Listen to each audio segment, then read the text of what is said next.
اعوذ باللہ من الشیطان الرجیم بسم اللہ الرحمن الرحیم درود و سلام ہو محمد والے محمد پر. میں ہوں سید احمد حسن اور آپ دیکھ رہے ہیں میرا فیس بک اور یوٹیوب چینل. ناظرین اس وقت ہم موجود ہیں 6 روڈ پہ, یہ ملک آباد پلازے کے سامنے. اس وقت عوام کا جم غفیر آپ کو تحد نگاہ یہاں لوگ دکھائی دیں گے. میرا کیمرہ مین اگر آپ کو یہ دکھا سکتا ہے تو یہ صرف جو پورشن ہے یہ صرف خواتین کا پورشن بنا ہے اور ایک بہت بڑی تعداد ہے خواتین کی جو یہاں موجود ہے. اس کے علاوہ صدر سے لے کر فیض آباد تک اور فیض آباد سے لے کر پورا کا پورا اسلام آباد, اس وقت اسلام آباد پاکستان تحریک انصاف کے سپورٹران سے بھر چکا ہے. اتنی تعداد میں لوگ آئے ہیں. یہ میرے خیال میں پاکستان کا اپنی نوعیت کا سب سے پہلا اور سب سے بڑا اجتماع ہوگا. اس میں کسی قسم کا کوئی شک نہیں ہے. لوگ اپنے خلوص سے آئے ہیں, خلوص دل سے آئے ہیں, اپنے پیسے خرچ کر کے آئے ہیں, اپنا مال اور اپنی ہر چیز کو چھوڑ کر صرف اور صرف اس مقصد کو حاصل کرنے کے لیے آئے ہیں کہ وہ اس ملک میں حقیقی آزادی چاہتے ہیں. حقیقی آزادی کا مطلب خان صاحب بھی بڑے کلیئرلی طور پہ آپ سب کو بتا چکے ہیں.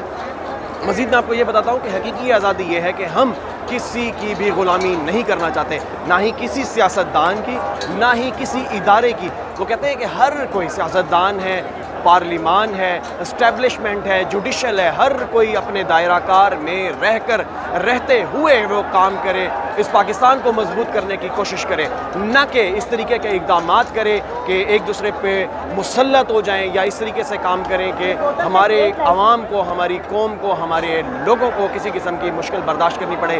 یہ جم غفیر آج اس بات کی علامت ہے کہ لوگوں نے عمران خان کا ساتھ دیا. یہ جم غفیر آج اس بات کی علامت ہے, اس بات کی نشاندہی کرتا ہے کہ یہاں لوگ عمران خان کو پسند کرتے ہیں. جن لوگوں نے, جن مافیاز نے, جن لوگوں نے سب نے اکٹھا ہو کر 13 جماعتی اتحاد, اس کے علاوہ بہت سارے لوگ جب شامل ہو گئے اور انہوں نے عمران خان کو دیوار کے ساتھ لگانا چاہا تو اس وقت یہ لوگ عوام یعنی کہ عوام کی جو آواز تھی وہ خان کے لیے نکلی. اور خان اس وقت پورے ملک پہ نہیں بلکہ پوری دنیا میں چھایا ہوا ہے. پاکستان میں تو اس کا ڈنکا بجتا ہی ہے. پچھلے انتخابات ہوں یا کسی قسم کا معاملہ ہو, خان اس وقت برسر پیکار ہے, خان اس وقت برسر اقتدار ہے. اقتدار بیسیکلی اس چیز کا نام نہیں کہ آپ تخت پہ بیٹھے ہوں. اقتدار اس چیز کا نام ہے کہ لوگ کس طریقے سے اس سے محبت کرتے ہیں, کس طریقے سے اس کو چاہتے ہیں اور اس کی ایک آواز پہ آتے ہیں. وہ جس کو گولیاں لگیں, جس کو گولیاں لگنے کے بعد جس کو علاج کے لیے رکنا چاہیے تھا, ویٹ کرنا چاہیے تھا, وہ 70 سال کا بزرگ, وہ شہری آج یعنی کہ وہ لیڈر, عوامی لیڈر, وہ پاکستان کی امنگوں کا جو لیڈر ہے, جو عوام کا لیڈر ہے, جو ایک بہترین انسان ہے, جو مخلص لیڈر ہے, وہ دوبارہ سے آ رہا ہے. اور آج وہ دوبارہ وہ زخمی شیروں کی طرح دوبارہ انشاءاللہ تعالیٰ اس امپورٹڈ حکومت پر وار کرے گا. اور امپورٹڈ حکومت پر کیے ہوئے وار انشاءاللہ تعالیٰ یہ حکومت برداشت نہیں کر سکے گی اور چاروں کونوں وہ چت ہوگی.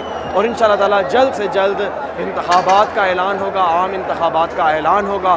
اور اگر عام انتخابات حقیقی طور پہ بغیر کسی کے انٹرفیرنس کے ہوئے تو انشاءاللہ تعالیٰ 3/4 والی بات ختم ہو گئی ہے. اب 80% خان جیتے گا اور صرف 20% کا پورشن جو ہوگا وہ دوسرے لوگوں کے لیے ہوگا جو موریثیت کو پسند کرتے ہیں. ابھی تھوڑی وقت کے لیے اجازت دیجیے. بہت شکریہ. جزاکم اللہ. خدا حافظ.